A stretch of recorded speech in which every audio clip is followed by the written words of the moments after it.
Hello everyone and welcome back. Today is episode 19 of Self-Care Sundays. We're going to be talking about gentleness and then we're going to do a little bit of an activity. From here on out, I'm going to be doing our sessions a little bit differently because I find that at the end of the week I have so much more to say on a topic than I do at the beginning of the week because I am continually learning these things with you guys. And I think it might be more valuable if I record myself at the end of the week rather than the beginning. So I spent this entire week observing gentleness, seeing what I thought about it. I also find that potentially having me just like read through this book, as wonderful as this book is, a lot of people like to hear different perspectives on things, and you can go get this book yourself and read through it. And so I think that it might be more valuable for me to share my experience. If I'm off base with that, let me know in the comments, but that's how it's going to be from now on. So I wrote down some things about gentleness. I think that we're going to get started here. I have all my little sticky notes. I might read pieces of this. There are like two specific things out of here that I thought were really important to pull out, and the first one on the first page, when it talks about gentleness, it says, "Gentleness is moving wisely, touching softly, holding carefully, speaking quietly, and thinking kindly." Yeah, so I will also leave that down below if you want to reread that. And then we're going to get started on kind of like more of my thoughts, and then we'll end with the affirmation. So, I don't know where to start. We're going to start here.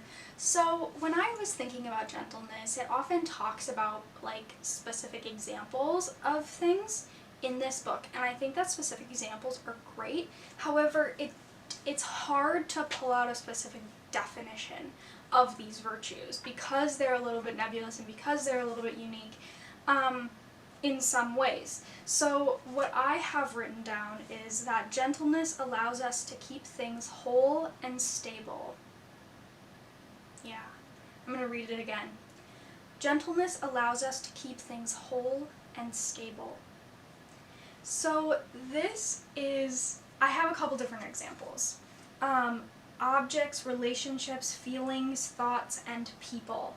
Those are all things that are impacted by gentleness, and reasons why it can be really important. So I also wrote down that gentleness is not weakness. Gentleness is about self-control of your power or strength. So it's not that gentleness is a weakness and it means that you don't have any strength or any power or any motivation. It actually means that you do have all of those things and you are specifically choosing how to use it. So when we use gentleness, it not only benefits other people because we're meeting them where they're at, it also benefits us because we're not overexpending the amount of energy and especially with things like strength, for example. If you go throughout your entire day and you find that at the end of the day you are absolutely exhausted, there is a chance that there are a lot of areas that you could introduce gentleness into throughout your day so that you're feeling less exhausted because you haven't had to use all of your strength in order to get something done. And that leads into my next point. Is one example of gentleness that I use really regularly in my life is accommodations. And a lot of people think, oh, well, I'm not disabled, so I don't need accommodations. And I would just like to put it out there that everybody does need accommodations in some form or another, and even if you don't need them, they may be helpful to you. So don't completely rule it out and just say why would I even look into it just because it's something that you haven't done in the past. So when I'm talking about accommodations, there's everything from maybe you have a really hard time standing for an extended period of time and you can ask for a seat, or maybe you like to have things written down for you instead of verbal instructions. And those are all just things that you can ask for, and if they work and you don't have to get official accommodations for them, that's totally great. And a lot of times what you'll find is that certain things people will say, yes, absolutely, we can do that, it's no problem. And some things they'll say, that's not really how our work area is, or, that kind of a thing as well. But at least you asked, and you tried to make things easier for yourself. Another way that you can do this is also just like in your own life, your own accommodations. So if you notice that you are skipping lunch because you are so overwhelmed by the amount of things that you're doing, or because the idea of cooking is really challenging to you for some reason or another, there's a lot of reasons that like food and cooking can be really challenging for people. An example of an accommodation for that might be, okay, well, I'm going to budget monthly that I can eat out for 3 lunches a week or whatever. You could also say, okay, I'm going to ask a partner or a friend or family member to come and help me meal prep for the week so that I have those options. Or you can allow yourself to buy the frozen meals, even if they're considered unhealthy by some people. There's also things like pre-chopped veggies, and they can just save a lot of time and energy. And so if there are things in your life that you are dreading and you're just kind of forcing yourself through them, gentleness might be a really beautiful thing to introduce. And I found that for a lot of my life, I just kind of like forced myself to do things, and then I berated myself when I couldn't. I was so mean to myself. And I find that is really, really, really common. We're very often taught that if you can't do something, you just need to suck it up. You need to, I love this phrase, pull yourself up by your bootstraps. Okay, think about that phrase for a second. It was originally like a joke.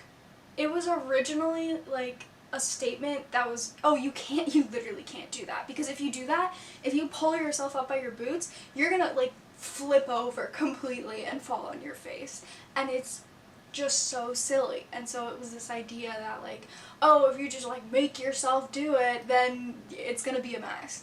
And people kind of took that phrase and started using it as like, you should be able to do it. And now people use it so casually, and I think that's so fascinating, because what the heck? What the heck? And I find that the more gentle that I am with myself, actually, not only the more happy and content I am, but also the more accommodations that I give myself, and the more that I get done, quite frankly. Like, we live in a society where people are very encouraged to be productive. And your worth is not from your productivity. First of all, I would like to say that. But if productivity is something that is important to you, you're not alone. And so by giving yourself these accommodations, it actually allows you to do more over time, because you're not burning yourself out constantly. And I find that also with like kind of the things we tell ourselves, right? If you are constantly just telling yourself that you're awful and you're horrible, that's not going to motivate you to do anything. It's not. If anything, it's going to make everything harder. And so once you've gotten into that pattern, which I was in that pattern for a very, very long time, and that can lean more into like a mental health issue, and if you need help for that, absolutely go get it. It is life-changing. But also, you can just start by saying, I call them kind of like blank statements, right?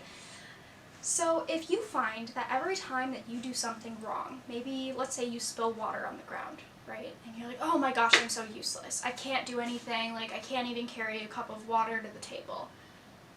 That's not a very kind statement to yourself, and telling yourself that you can't do those things over and over and over again as like a punishment is very different from acknowledging where you are at. Right? And so you can change that statement. You can say, oh no, you can think that all of those things first, and then when you realize that you're thinking them, you can say, oh, me spilling on water on the floor doesn't mean that I'm useless. Right? You can think about that way. Or you can flat out just say, I spilled water on the floor, and the consequence of that is that I have to clean it up. And then you do so, right? That's it. That's the whole thing. It's not a moral statement about you, and it feels true because it is true, And so if you're not in a space where you can spill water on the floor and go, oh my gosh, that was so silly, I must be having a hard day, and I love myself, right? That doesn't feel authentic to a lot of people, I think. Just stating the facts can really help remove that from that moral, punishment that you're giving yourself over those things. And that's another really good way to be gentle on yourself. And that leads to, let me see here. Okay, I wrote that gentleness involves curiosity and care. You cannot force or shame yourself into doing better. Gentleness looks for weakness and heals it, while force can open it wider. That's what I wrote. Gentleness, I put gentleness looks for weakness. And it's not looking for weakness in a way that it is trying to make it worse. It's looking for it in a way that it's trying to make it better. And gentleness kind of can soothe that experience and help you move forward. The final point that I wrote down here is that, I was finding gentleness and consent, really closely tied. And I think that when a lot of people think about the word consent, they think about really specifically intimacy and intimate relationships. And that is a really important place to be using gentleness. But I didn't want to talk about that. I wanted to talk about more the day-to-day, just with anybody you meet, consent. And I think that it's not talked about enough and it's not shown enough. So an example of gentleness through consent might be something like you show up at a meeting and you're meeting somebody for the first time. And instead of just going in and giving them a hug or a handshake if it's a more professional environment, or even things like a high five, you can simply say, is it okay if I shake your hand? It's nice to meet you. And so having those questions and seeing what people's physical boundaries are can be really helpful because it can establish over time, I just know that they're not somebody who likes hugs. They just don't like hugs, and that's okay. It's not about me. And I can honor that, and I can honor their space, or maybe they don't like handshakes even, or, and sometimes if you are in a situation like that, you feel like you have to do it because nobody asked, right? It's a social expectation. It's kind of a social rule. But by asking, we prevent that kind of coercion of that social aspect.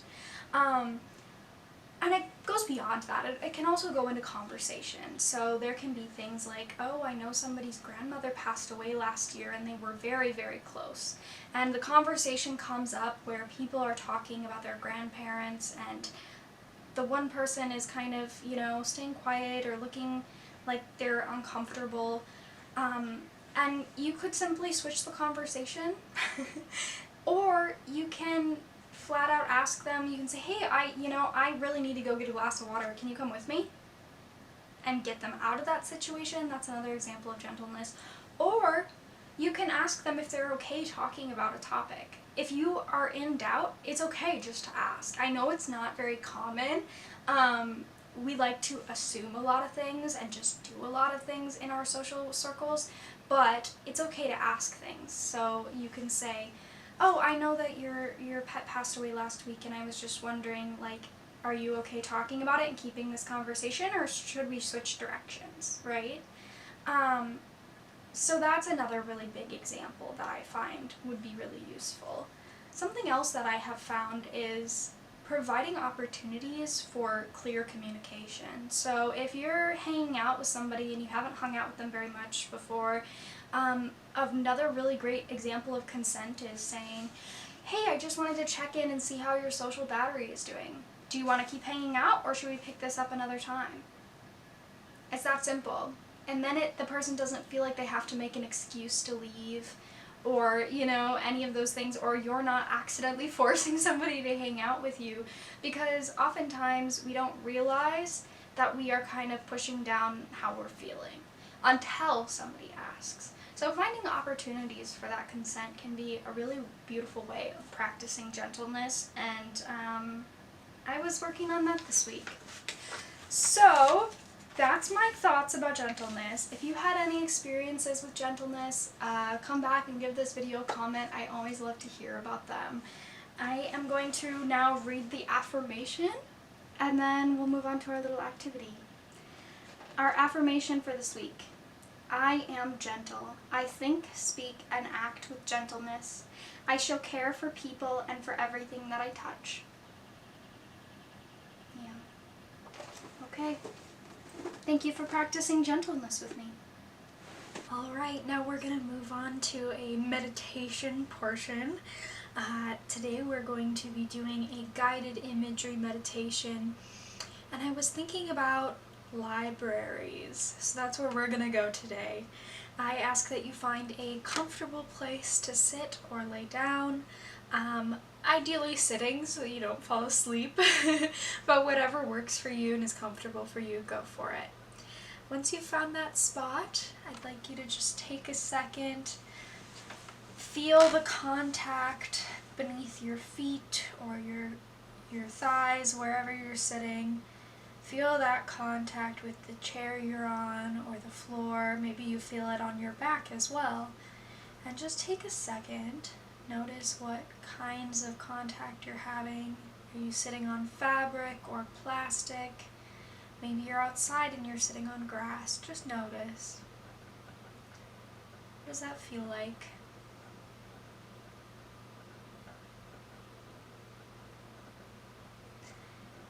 And now that we've had that contact established and we know that we're here in this space, we can move out of this space a little bit. And the idea behind guided imagery is it kind of gives us an opportunity to create a relaxing place in our minds and to go somewhere else for a while and explore what that might be like. And it's sort of mindfulness, but in a removed from your current situation. So sometimes I find that mindfulness can be really challenging because grounding yourself in the space that you're in may not always feel comfortable, and it may not always feel safe depending on where you are.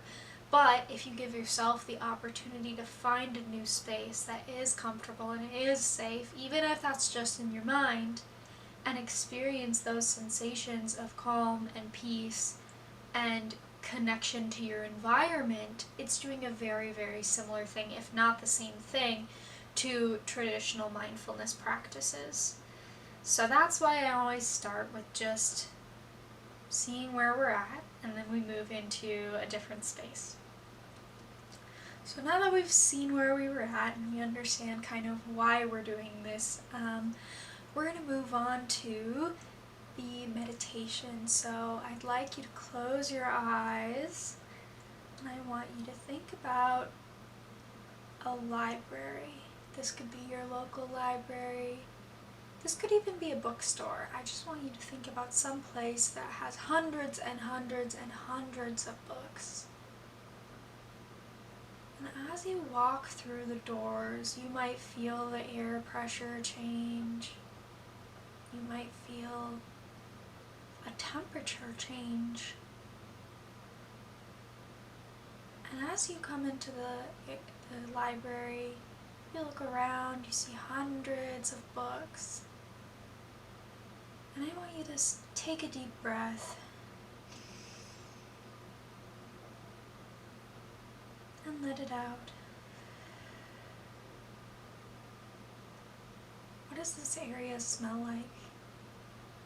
Does it smell like dust? Does it smell like books?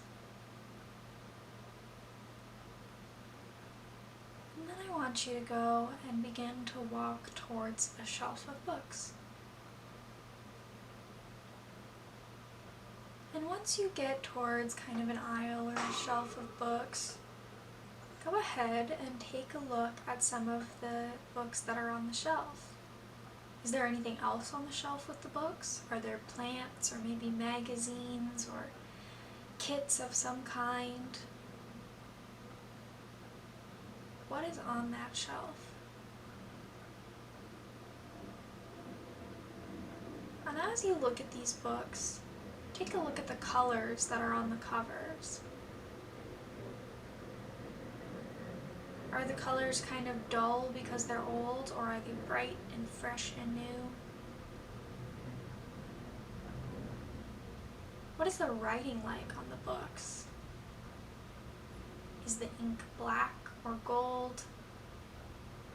Maybe blue? Any other colors? Then go ahead and run your fingers over the spines of the books and feel that texture.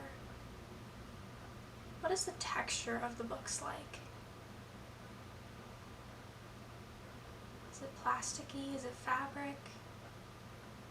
Are some of them kind of soft, leather? And find a book that piques your interest and pick it up.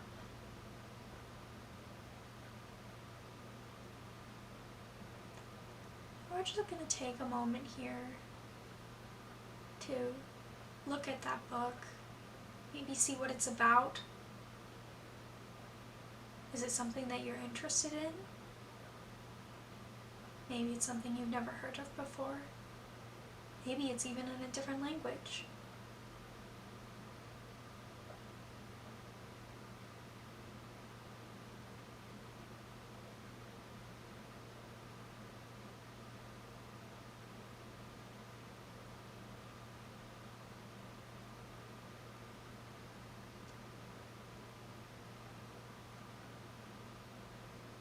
Are there pictures in the book?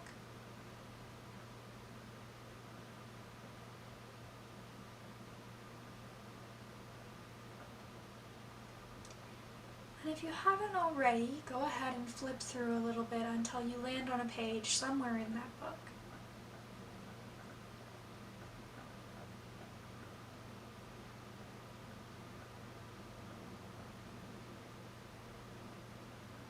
Just take a look at what it says.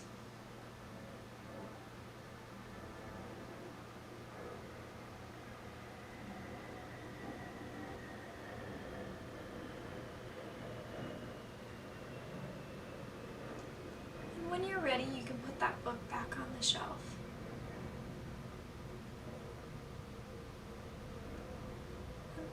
Maybe you even want to take it with you.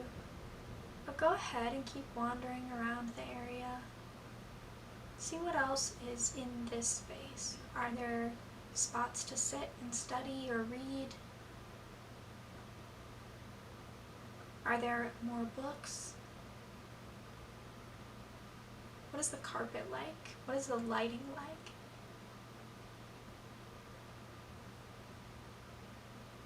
And then I want you to find a place to sit, and I want you to observe all of the sounds.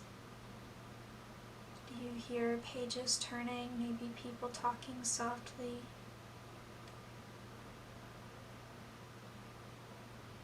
Maybe there's even music. What do you hear?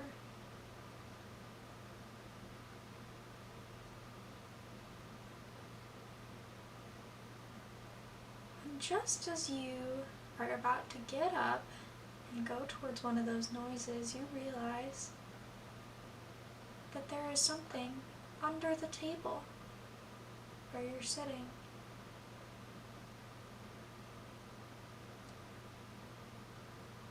And it looks like it's made out of metal. I want you to go ahead and pick it up.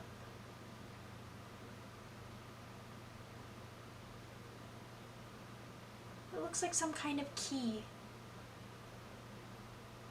You have no idea where it belongs to.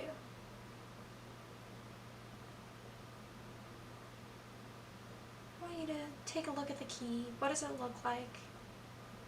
What kind of lock might it fit into? How big is it? Is it cold? Is it heavy? Is it light? Is it tiny? What does this key look like?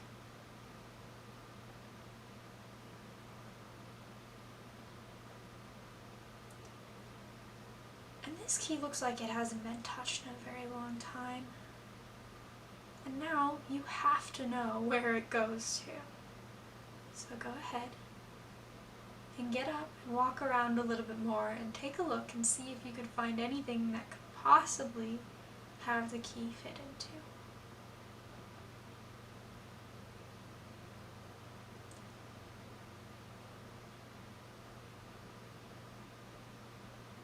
As you're looking and looking some more, you notice some light filtering through the window and you see a little bit of dust dancing around in the light. This little sunbeam. And then you see that at the end of the sunbeam there is something glinting on the floor.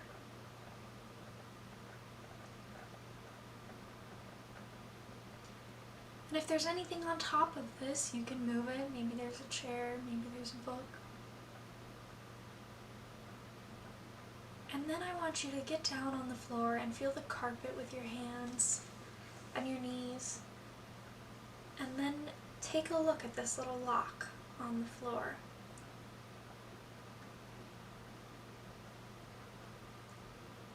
And when you're ready, you can put the key into the lock and open up this little trap door on the floor.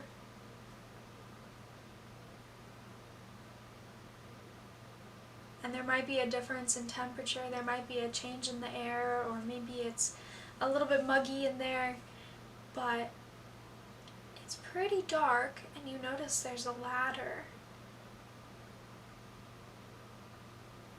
Go ahead. It's gonna be okay. Go ahead and climb down that ladder. And when you get to the bottom, you realize that there is a tunnel. And there's rocks on either side, so go ahead and run your hands along the rocks. And when you get to the end, there's a room. And there's a light. You can turn on the light. Hear the click.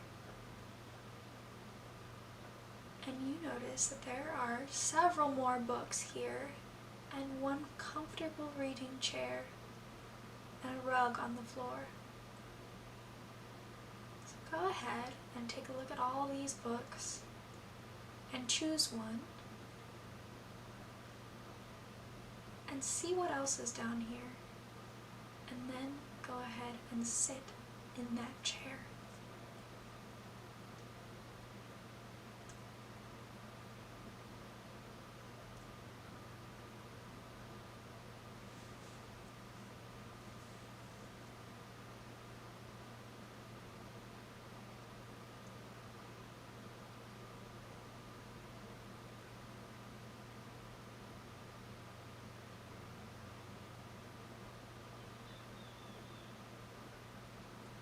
Maybe you choose more than one book. What are they about? Why are they down here?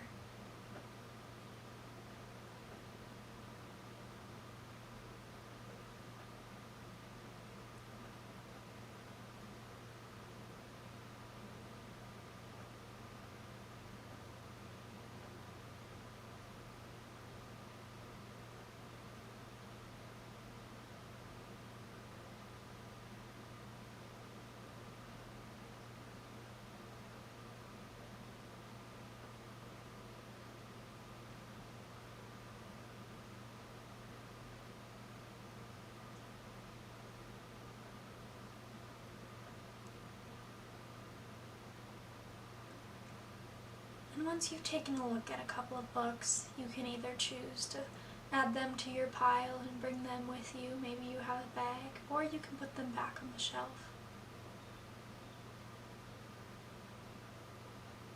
And go ahead and climb back up the ladder, through the tunnel, all the way back up to the library or the bookstore.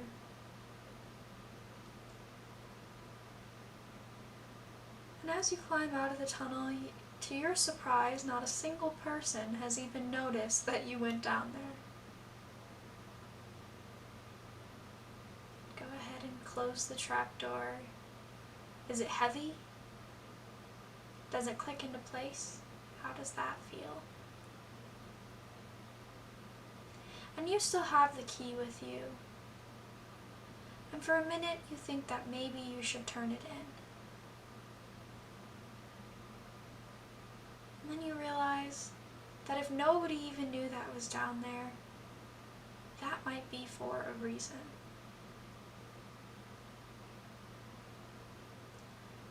One or two more days of keeping it to yourself isn't going to hurt anyone.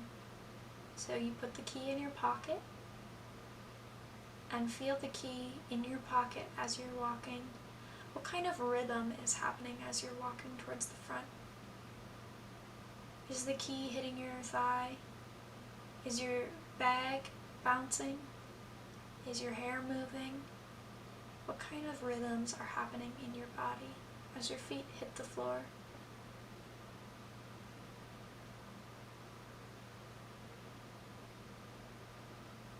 Turn around and take one last look at the library. Maybe wave to somebody you know. And go ahead and step out those doors again. Feel the air change. Feel the sun hit your face. What is it like outside?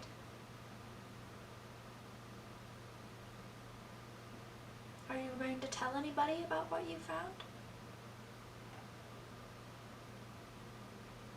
Are you going to go back? Maybe you're even going to put the key back where you found it. Whatever you decide to do, go ahead and take that action.